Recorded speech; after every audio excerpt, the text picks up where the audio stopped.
The New York Times is also now reporting that the Gates investigation has expanded to include the congressman's reported discussions about a sham fake candidate who was put up in a Florida state Senate race last year in an effort, apparently, to divert votes from the Democratic candidate and thereby help the Republican. Congressman Gates denies any involvement in this scheme, but it should be noted that there were a number of these last year. The same type of scheme where a Republican was running against a Democrat and then another candidate appeared on the ballot to apparently try to divert votes from the Democrat. That same scheme recurred at least 3 different times in different Florida state Senate races last year when the Florida Republican Party was trying to hold on to the state Senate. In at least 3 different Florida Senate races last year, candidates appeared on the ballot who nobody knew in politics, who didn't do any campaigning. There were people who didn't appear to have any interest or involvement in the race or in politics more broadly whatsoever.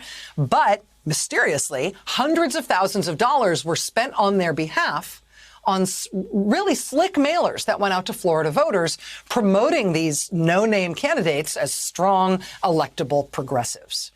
And in all 3 of these cases, the Republican Senate candidate won, with more or less help from the progressive vote being split between the real Democrat who was actually running and these randos who were advertised as progressives who were also on the ballot.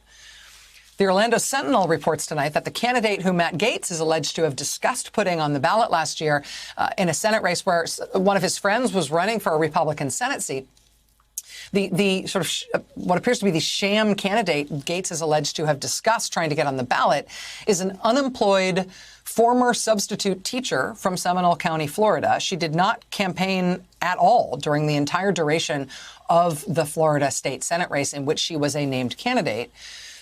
Records show that she only had 4 donors to her campaign. The Orlando Sentinel says they tracked down one of them yesterday. He said he had never heard of that woman, let alone donated any money to her.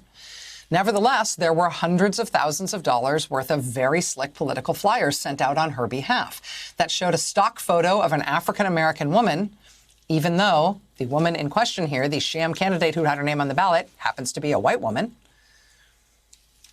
The woman did attract a few thousand votes in the race. The Democrat lost. Matt Gaetz's friend, the Republican Florida Senate candidate, won. That young woman who randomly ended up on the ballot in that race has now apparently picked up stakes and suddenly moved to Sweden, according to the Orlando Sentinel. One of the other races in Florida where a sham candidate was allegedly paid to take a place on the ballot to help the Republican candidate win, that has resulted in felony campaign finance indictments for 2 of the people involved. But this other case with the young lady who was represented on a flyer as a black woman when she was not a black woman, and she's now gone to Sweden after earning a few thousand votes in that race, that has resulted thus far in no charges that anybody knows of, but it is reportedly now part of the Congressman Matt Gaetz federal investigation as well. I should also tell you that the Republican lobbyist in Florida, who Congressman Gaetz is alleged to have talked to about the sham candidate who fled to Sweden, today he was just let go from his pro-Trump Republican lobbying firm. But hey, National Republican Party, let's all pile into Mar-a-Lago this weekend to try to keep the Trump train on track, since it is turning out so well for everybody involved. You know, he no longer has the power to pardon anybody, right?